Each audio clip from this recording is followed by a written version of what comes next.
हाती मनगटात बळ, खांद्यावरती भाला, निधड्या छातीतही धगधगती ज्वाला. स्वराज्यासाठी हा मावळा रणी धावला, शूरवीर बनून आज सह्याद्रीच्या मातीत कोसळला.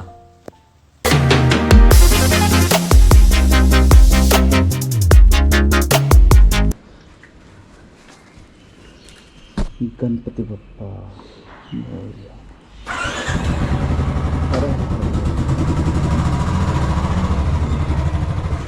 नमस्कार मंडळी, सुप्रभात, गुड मॉर्निंग. मी डॉक्टर अभिजित राठोड. आपल्या यूट्यूब चॅनलवरती म्हणजे तब्बल 7 ते 8 महिन्यांनी स्वागत करतो तुमचं. खूप दिवस झाले आज ब्लॉग करतोय आणि तेही आपण या ब्लॉगमध्ये आपण रायडिंग करणार आहे आणि ट्रेकिंग करणार आहे. म्हणजे आता 6:30 वाजले होते की आपण पुण्यावरून निघालो आणि आपल्याला जायचं आहे सध्या पालीला.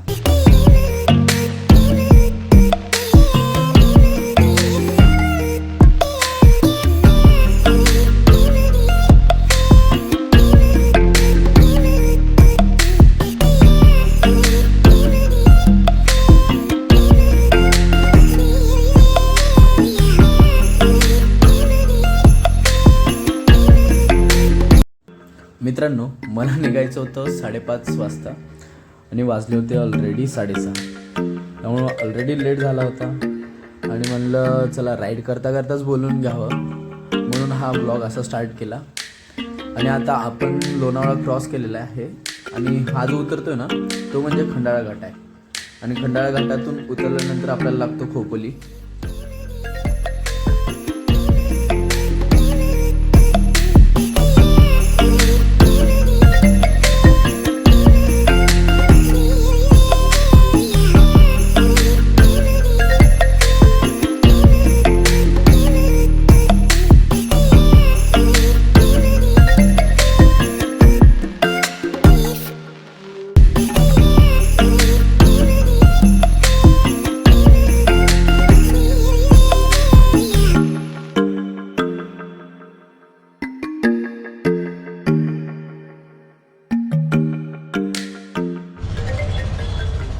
फायनली मित्रांनो, मी पाली या गावात येऊन पोचलेलो आहे.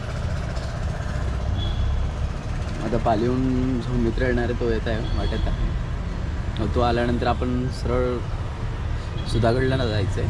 सुधागडहून आल्यानंतर मग आपल्याला पाली गणपतीचे दर्शन घेऊन वापस परत आजचा दिवस इकडे स्टे करायचा आहे.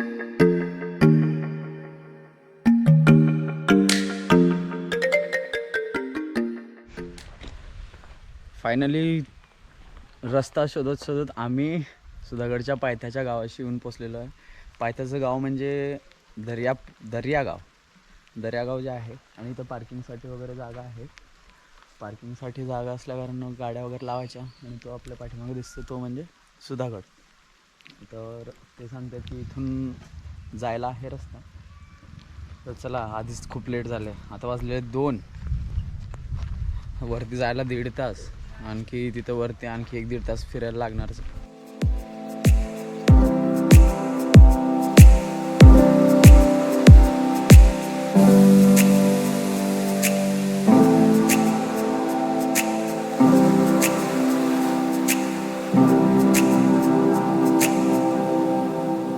तुम्हाला सांगायचंच राहिलं, आज माझ्यासोबत आहे कोण आहे? आदित्य.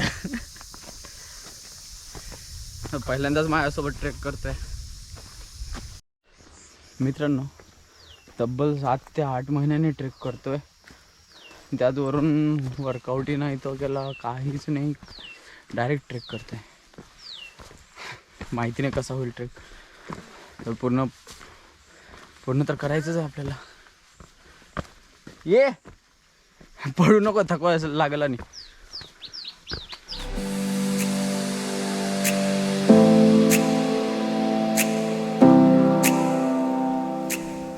हे जे आहे आपल्या मागचं जो जंगल थोडंसंच आहे, जास्त नाही, 15-20 मिनटाच्या अंतरावरती.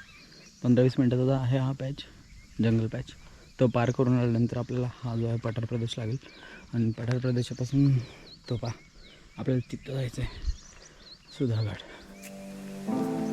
आणखी एक डोंगर चढल्यानंतर आपल्याला लागतात लोखंडी शिड्या, आणि त्या लोखंडी शिड्या वाट्या आपल्याला वरती जायचं आहे. मित्रांनो, हा लोखंडी पूल ही हालत आहे, तर थोडंसं सांभाळून या चढताना वगैरे. साईडला पकडायला वगैरे आहे.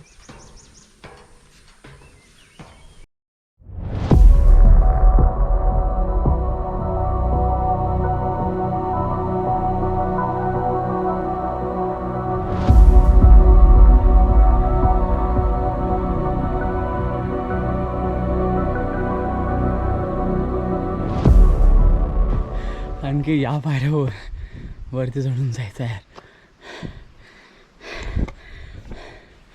थकलो यार.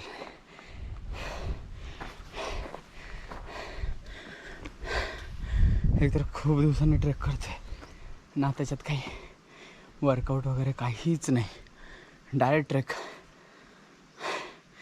पण ट्रेक तर करायचं होतं आपल्याला. ते जे गाव दिसतं ना, ते म्हणजे दर्यागाव. तिथून आपल्याला ते दोन डोंगर पार करायचे आहेत. जंगल पॅच आहे थोडासा, आणि तो पॅच करत करत करत वरती येऊन मग आपल्याला डायरेक्ट पायऱ्या लागतील. मग पायऱ्याहून सरळ वरती आलं की चिलखती बुरुज आहे. आपण चिलखती बुरुजकडे जाणार आहे पहिलं, मग नंतर वरती जाऊ.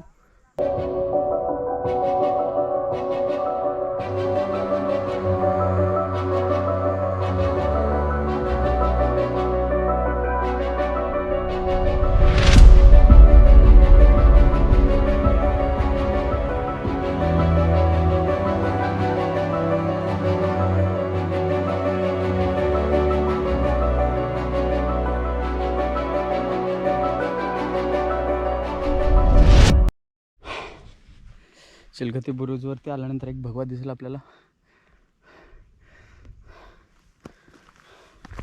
साईडनं पहा तुम्ही, फक्त सह्याद्री पहा. सध्या ऊन खूप आहे आणि उन्हामध्ये एवढं काही नाही दिसणार आहे प्रॉपर.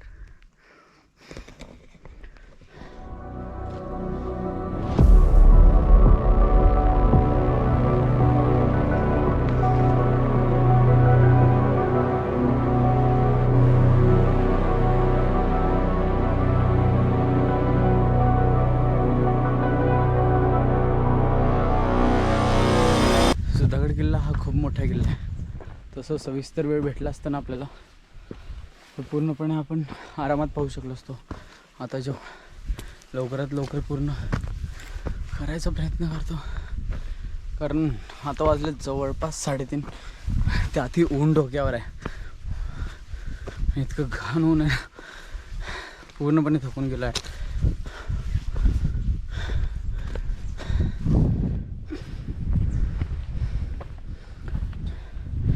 खाली उतरायचं आहे. खाली उतरून परत मंदिरालाही जायचं आहे. बल्लाळेश्वर गणपती अष्टविनायकापैकी एक गणपती. थोडासा थकलेला चेहरा आणि हा समोरचा जो अथांग पसरलेला सह्याद्री थकावट दूर करणाराच होता आमच्यासाठी. वेळ कमी होता आणि गड खूप मोठा होता, त्यामुळे थोडीशी विश्रांती घेत आम्ही पुढे निघालो.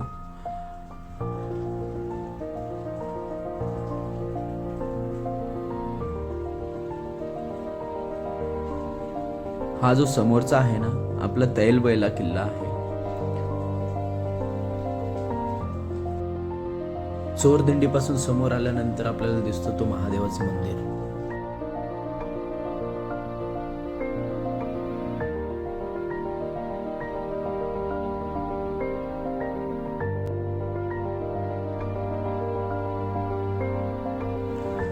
महादेव मंदिरातले दर्शन घेऊन आम्ही निघालो टकमक टोक आणि दारुगोळा कोठाराकडे.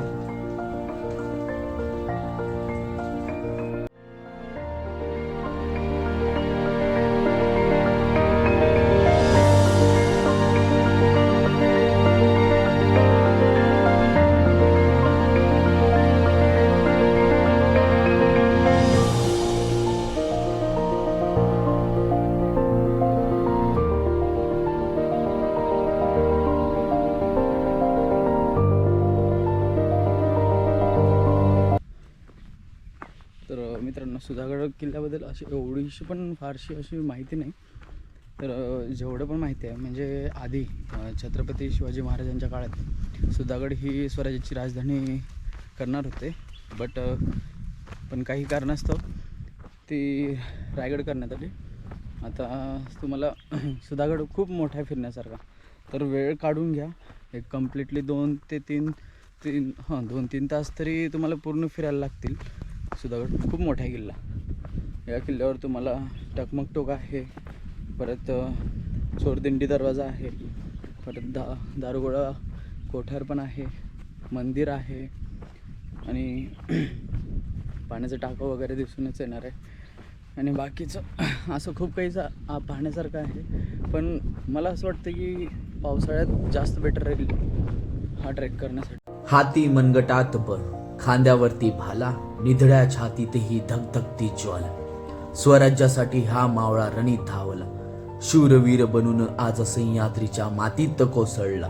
हर हर महादेव.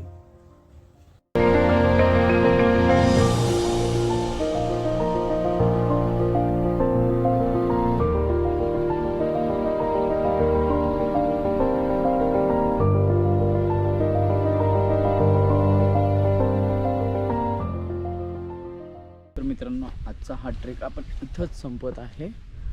तर आपल्याला इथून खाली जायचं आहे. खाली गेल्यानंतर परत गणपती मंदिर, अष्टविनायकापैकी एक पाली बल्लाळेश्वर मंदिराकडे जायचं आहे. तर जास्त वेळ न करता, ऑलरेडी 5:30 वाजलेले, जास्त उशीर न करता आपण लवकरात लवकर खाली उतरू. तो भेटूयाच, खाली भेटूयाच आपण.